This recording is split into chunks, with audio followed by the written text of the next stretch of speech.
ಬದಲಾವಣೆ ಅಂದ್ರೆ ದೊಡ್ಡ ದೊಡ್ಡ ಹೆಜ್ಜೆ ಇಡಬೇಕು ಅಂತ ನಾವು ಅನ್ಕೊಂಡಿರ್ತೀನಿ ಅಲ್ವಾ? ಆದರೆ ತುಂಬ ಸಣ್ಣ ಸಣ್ಣ ಹವ್ಯಾಸಗಳು ಅಂದ್ರೆ ಸೂಕ್ಷ್ಮ ಹವ್ಯಾಸಗಳು ಹೇಗೆ ನಮ್ಮ ಜೀವನವನ್ನು ಬದಲಾಯಿಸಬಹುದು ಅಂತ ಈ ವಿಶ್ಲೇಷಣೆಯಲ್ಲಿ ನೋಡೋಣ.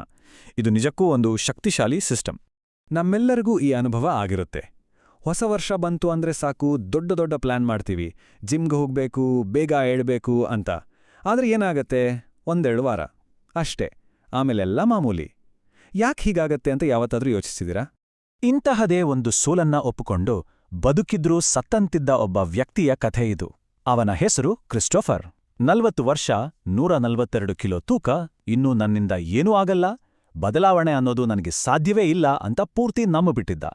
ಆದ್ರೆ ಒಂದೇ ಒಂದು ದಿನ, ಒಂದೇ ಒಂದು ಘಟನೆ ಅವನ ಇಡೀ ಜೀವನದ ಕಣ್ಣು ತೆರೆಸಿತು. ಈ ಕ್ರಿಸ್ಟೋಫರ್ ಕಥೆ ಎಲ್ಲೆಲ್ಲೋ ಕೇಳ್ದಾಗೆ ಅನಿಸಿದೆ ಅಲ್ವಾ? ಯಾಕಂದ್ರೆ ಇದು ನಮ್ಮಲ್ಲಿ ಹೆಚ್ಚಿನವರ ಕಥೆ. ದೊಡ್ಡದಾಗೇನಾದ್ರೂ ಬದಲಾವಣೆ ಮಾಡಬೇಕು ಅಂತ ಹೊರಡ್ತೀವಿ, ಕಠಿಣ ಡಯಟ್, ಸಿಕ್ಕಾಪಟ್ಟೆ ವರ್ಕೌಟ್, ಅದೇ ಕೊನೆಗೇನಾಗುತ್ತೆ, ಮತ್ತೆ ಹಳೇ ಚಾಳಿಗೆ ವಾಪಸ್. ಇದೊಂದು ಮುಗಿಯದ ಚಕ್ರದ ಹಾಗೆ. ನೋಡಿ, ಅವನ ಪ್ರಯತ್ನ ಹೇಗಿತ್ತು ಅಂದ್ರೆ, 3 ಸಲ ಜಿಮ್ಗೆ ಹೋಗಿ 2 ತಿಂಗಳಿಗೆ ಬಿಟ್ಟಿದ್ದು, ಲೋ ಕಾರ್ಬ್ ಡಯಟ್ ಶುರು ಮಾಡಿ 3 ವಾರಕ್ಕೆ ಕೈ ಚೆಲ್ಲಿದ್ದು, 5 ದಿನಕ್ಕೆ ಬೆಳಗಿನ ಓಟ ನಿಂತೋಗಿತ್ತು. ಕೊನೆಗೆ ಇದೆಲ್ಲ ನನ್ನ ಜೆನೆಟಿಕ್ಸ್, ನನ್ನ ಮೆಟಬಾಲಿಸಮ್ ಸರಿಯಿಲ್ಲ ಅಂತ ತನ್ನನ್ನೇ ಸಮಾಧಾನ ಮಾಡ್ಕೊಂಡಿದ್ದ. ಆದರೆ ತನ್ನ ಮಗನ ಮುಂದೆ ಎದ್ದು ನಿಲ್ಲೋಕೆ ಬೇರೆಯವರ ಸಹಾಯ ಬೇಕಾದಾಗ ಅವನಿಗೆ ನಿಜವಾದ ಶಾಕ್ ಆಗಿದ್ದು. ಪ್ರಾಬ್ಲಮ್ ಏನಂದ್ರೆ, 40 ವರ್ಷದ ಯುದ್ಧವನ್ನ 2 ತಿಂಗಳಲ್ಲಿ ಗೆಲ್ಲೋಕೆ ಹೊರಟಿದ್ದ. ನಮ್ಮ ಮೆದುಳು ಇದನ್ನು ಒಪ್ಪೋದೇ ಇಲ್ಲ. ಇಷ್ಟು ದೊಡ್ಡ ಬದಲಾವಣೆಗೆ ಅದು ಖಂಡಿತ ಪ್ರತಿರೋಧ ಒಡ್ಡುತ್ತೆ.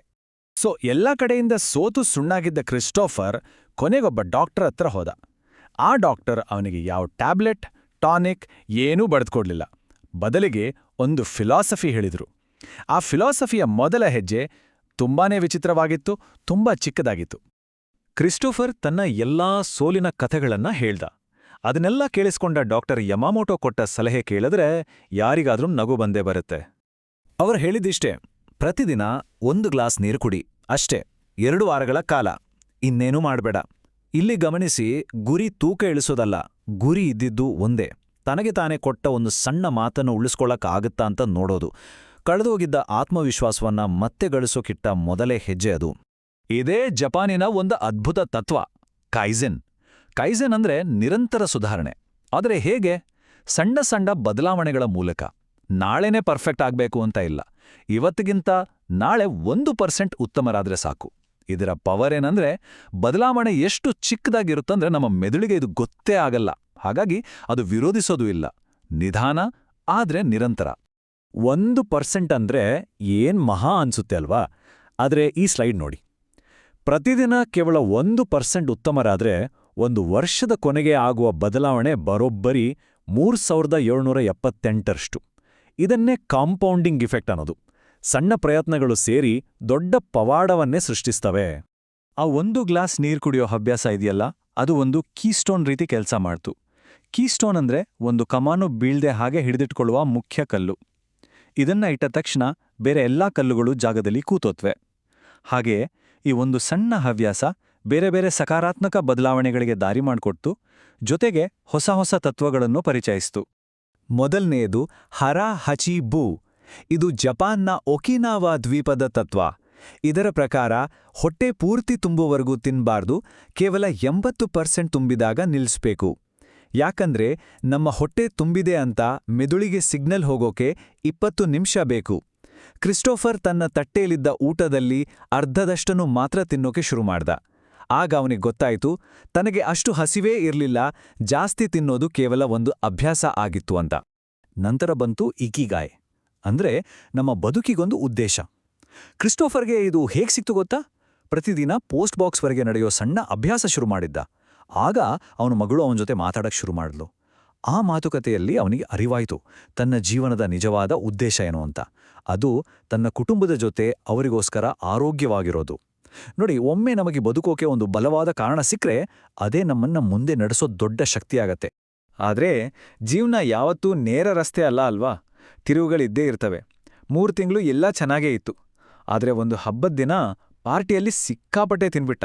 ಅಷ್ಟೇ, ಛೇ, ಇಷ್ಟು ದಿನ ಮಾಡಿದ್ದೆಲ್ಲ ವೇಸ್ಟ್ ಆಯ್ತು, ನಾನು ಮತ್ತೆ ಸೋತೋದೆ ಅನ್ನೋ ಭಾವನೆ ಅವನನ್ನ ಪೂರ್ತಿ ಆವರಿಸ್ಕೊಂಡ್ಬಿಡ್ತು. ಆಗ ಡಾಕ್ಟರ್ ಯಮಾಮೋಟೋ ಒಂದು ಅದ್ಭುತ ಮಾತು ಹೇಳಿದ್ರು. ನೀನ್ ಮಾಡಿದ್ದು ಬೀಳೋದಲ್ಲ, ಜಸ್ಟ್ ಎಡವಿದ್ದು. ಎರಡಕ್ಕೂ ವ್ಯತ್ಯಾಸ ಇದೆ. ಎಡವುವುದು ಅಂದ್ರೆ ಬ್ಯಾಲೆನ್ಸ್ ತಪ್ಪಿ ಮತ್ತೆ ಸರಿಪಡಿಸ್ಕೊಳ್ಳೋದು. ಬೀಳೋದಂದ್ರೆ ಅಲ್ಲೇ ನಿಂತುಬಿಡೋದು. ನೋಡಿ, ಎಡವುವುದು ನಮ್ಮ ಪ್ರಯಾಣದ ಒಂದು ಭಾಗ. ಆದ್ರೆ ಬಿದ್ದಲ್ಲೇ ಇದ್ರೆ ಅಲ್ಲೇ ಪ್ರಯಾಣ ಮುಗೀತು ಅಂತ ಅರ್ಥ. ಒಂದು ದಿನದ ತಪ್ಪಿನಿಂದ 3 ತಿಂಗಳ ಶ್ರಮ ಹಾಳಾಗಲ್ಲ.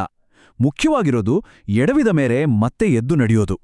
ಇಲ್ಲಿ ಇನ್ನೊಂದು ಜಪಾನೀಸ್ ತತ್ವ ಪರಿಚಯ ಆಗುತ್ತೆ. ಅದೇ ವಾಬಿ ಸಾಬಿ. ಇದರ ಅರ್ಥ ಅಪೂರ್ಣತೆಯಲ್ಲಿ ಸೌಂದರ್ಯವನ್ನ ಕಾಣೋದು. ಯಾವತ್ತೂ ಪರ್ಫೆಕ್ಟ್ ಆಗಿರ್ಬೇಕು, ಒಂದು ದಿನಾನೂ ತಪ್ಪಬಾರ್ದು ಅಂತ ಅನ್ಕೊಂಡ್ರೆ ಏನಾಗುತ್ತೆ? ಒಂದು ಸಣ್ಣ ತಪ್ಪು ಮಾಡಿದ್ರೂ ಛೆ ಎಲ್ಲ ಹಾಳಾಯ್ತು ಅಂತ ಪೂರ್ತಿ ಬಿಟ್ಟುಬಿಡ್ತೀವಿ.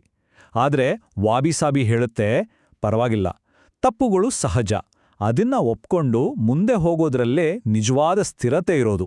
ಸೊ ಎಲ್ಲವನ್ನೂ ಬಿಟ್ಬಿಡೋಣ ಅಂತ ಅನಿಸ್ತಿದ್ರು ಕ್ರಿಸ್ಟೋಫರ್ ಮರುದಿನ ಏನ್ ಮಾಡದ ಗೊತ್ತಾ? ಎದ್ದು ಹೋಗಿ ತನ್ನ ಆ ಮೊದಲ ಹವ್ಯಾಸ, ಒಂದು ಗ್ಲಾಸ್ ನೀರು ಕೊಡ್ದ. ಇದನ್ನೇ ಗಂಬಾರು ಅನ್ನೋದು. ಅಂದ್ರೆ ಕಷ್ಟ ಬಂದಾಗ, ಇಷ್ಟ ಇಲ್ಲದಿದ್ದರೂ ತಾಳ್ಮೆಯಿಂದ ನಮ್ಮ ಕೆಲಸವನ್ನ ನಾವು ಮುಂದುವರ್ಸ್ಕೊಂಡು ಹೋಗೋದು. ಯಾಕಂದ್ರೆ ಆ ಕಷ್ಟ ತಾತ್ಕಾಲಿಕ ಅಂತ ನಮಗೆ ಗೊತ್ತು. ಹೀಗೆ 18 ತಿಂಗಳುಗಳು ಕಳೆದವು. ಕ್ರಿಸ್ಟೋಫರ್ 82 ಕಿಲೋ ತೂಕ ಕಳೆದುಕೊಂಡಿದ್ದ. ಆದರೆ ಅದಕ್ಕಿಂತ ದೊಡ್ಡ ಬದಲಾವಣೆಯಾಗಿತ್ತು. ಅದು ಅವನ ದೇಹದಲ್ಲಲ್ಲ, ಅವನ ಮನಸ್ಸಿನಲ್ಲಿ. ಅವನ ಐಡೆಂಟಿಟಿ ಅಂದ್ರೆ ಅವನ ಗುರುತೇ ಬದಲಾಗಿ ಹೋಗಿತ್ತು. ಅವನ ಡಾಕ್ಟರ್ ಹೇಳಿದ ಹಾಗೆ, ನೀನ್ ಇನ್ನೂ ತೂಕ ಇಳಿಸೋಕೆ ಪ್ರಯತ್ನಿಸ್ತಿರೋ ಒಬ್ಬ ದಪ್ಪ ಮನುಷ್ಯ ಅಲ್ಲ, ನೀನು ನಿನ್ನ ಆರೋಗ್ಯದ ಬಗ್ಗೆ ಕಾಳಜಿ ವಹಿಸೋ ಒಬ್ಬ ವ್ಯಕ್ತಿ. ನೋಡಿ, ಆ ವ್ಯತ್ಯಾಸ ಎಷ್ಟು ದೊಡ್ಡದು. ಅವನು ಬದಲಾಗೋಕೆ ಟ್ರೈ ಮಾಡೋದನ್ನ ಬಿಟ್ಟು ಆರೋಗ್ಯವಂತನಾಗಿ ಬದುಕೋಕೆ ಶುರು ಮಾಡ್ದ. ನಾವು ಒಂದು ಕೆಲಸವನ್ನ ಪದೇ ಪದೇ ಮಾಡಿದಾಗ ಅದು ನಮ್ಮ ಹವ್ಯಾಸವಾಗಿ ಆಮೇಲೆ ನಮ್ಮ ವ್ಯಕ್ತಿತ್ವದ ಭಾಗವೇ ಆಗ್ಬಿಡುತ್ತೆ. ಹಾಗಿದ್ರೆ ಈ 5 ತತ್ವಗಳು ಸೇರಿ ಒಂದು ಅದ್ಭುತ ಸಿಸ್ಟಮ್ ಆಗುತ್ತೆ. ಇಕಿಗಾಯ್ ನಮ್ಗೆ ಉದ್ದೇಶ ಕೊಡುತ್ತೆ. ಕೈಜೆನ್ ಅದನ್ನ ಸಾಧಿಸೋ ದಾರಿ ತೋರಿಸುತ್ತೆ. ಹರ ಹಚಿಬು ಮಿತಿಯನ್ನ ಕಲಿಸುತ್ತೆ. ವಾಬಿ ಸಾಬಿ ನಾವು ತಪ್ಪು ಮಾಡಿದಾಗ ನಮ್ಮ ಮೇಲೆ ನಮ್ಗೆ ಕರುಣೆ ತೋರಿಸೋ ಹಾಗೆ ಮಾಡುತ್ತೆ. ಮತ್ತು ಗಂಬಾರು ಕಷ್ಟದ ಸಮಯದಲ್ಲಿ ಮುಂದುವರಿಯೋ ಶಕ್ತಿ ಕೊಡುತ್ತೆ. ಇದು ಬರೀ ಡಯಟ್ ಪ್ಲಾನ್ ಅಲ್ಲ, ಇದು ಜೀವನ ಕಟ್ಕೊಳ್ಳೋ ಒಂದು ಬ್ಲೂ ಪ್ರಿಂಟ್. ಸರಿ, ಈ ಕಥೆಯೆಲ್ಲ ಚೆನ್ನಾಗಿದೆ. ಆದ್ರೆ ಇದರಿಂದ ನಾವೇನ್ ಕಲಿಬೇಕು? ಇವತ್ತೇ ಏನಾದ್ರೂ ಬದಲಾವಣೆ ಶುರು ಮಾಡಬೇಕು ಅಂದ್ರೆ ಮೊದಲೇ ಹೆಜ್ಜೆ ಯಾವುದು? ಈ ಇಡೀ ಸಿಸ್ಟಮ್ ಶುರುವಾಗೋದೇ ಒಂದೇ ಒಂದು ಸಣ್ಣ ಚಾಲೆಂಜಿಂದ. ನೋಡಿ, ನಮ್ಮಲ್ಲಿ ಹೆಚ್ಚಿನವರಿಗೆ ಏನು ಮಾಡಬೇಕು ಅಂತ ಮಾಹಿತಿ ಕೊರತೆ ಇಲ್ಲ. ತೂಕ ಇಳಿಸೋಕೆ ಏನ್ ಮಾಡಬೇಕು, ದುಡ್ಡು ಹೇಗೆ ಉಳಿಸ್ಬೇಕು ಎಲ್ಲ ಗೊತ್ತಿರುತ್ತೆ.